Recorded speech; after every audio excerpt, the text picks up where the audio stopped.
Good evening friends. তো অনেক দিন কোনো ভিডিও আপলোড করা হয়নি, তো এখন একটা ইন্টারেস্টিং কেস আমি দেখাচ্ছি।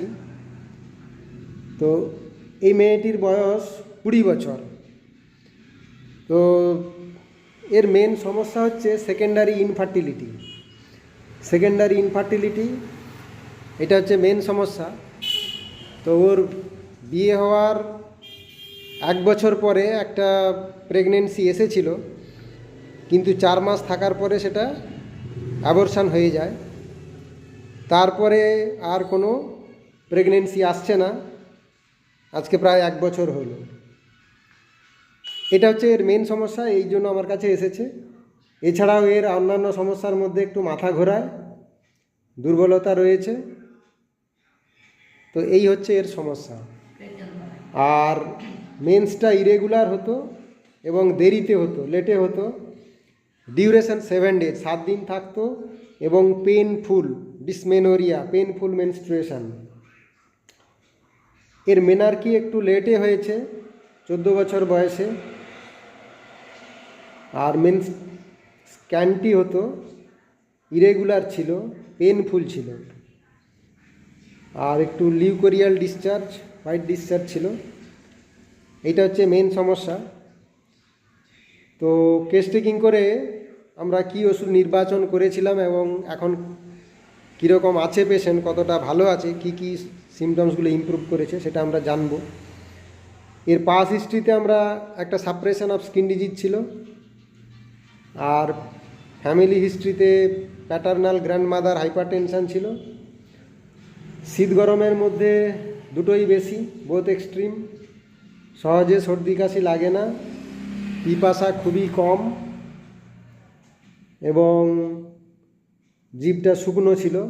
ও আমার কাছে এসেছিল নভেম্বর মাসের 13 তারিখ। 13ই নভেম্বর আমার কাছে প্রথম এসেছিল। সেদিন কেস টেকিং করে একে আমি ওষুধ দিয়েছিলাম। তো পিপাসা খুবই কম, জিভ একবারে শুকনো ছিল।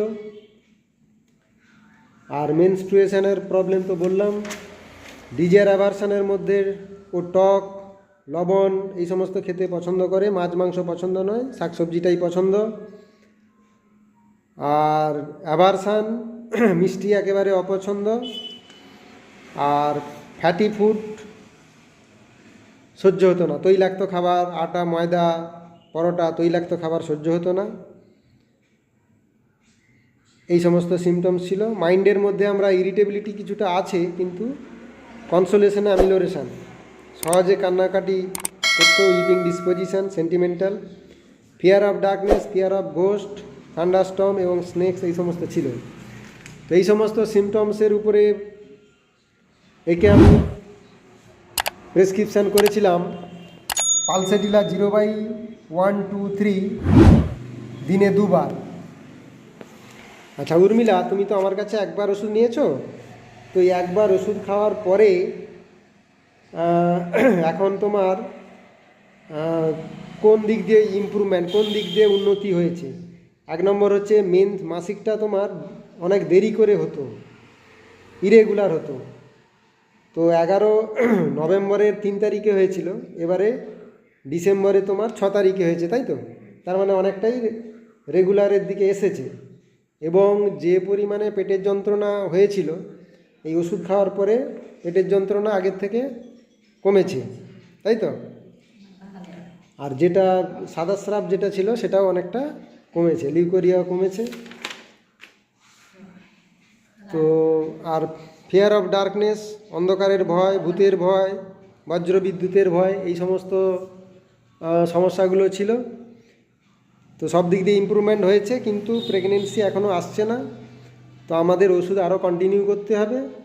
তো এখন আমি Pulsatilla next higher potency 0/456 continue করব, এবং আশা করি কয়েক মাস চিকিৎসা করার পরে ও মাতৃত্বের স্বাদ অনুভব করতে পারবে। আশা করি ওর প্রেগনেন্সি আসবে।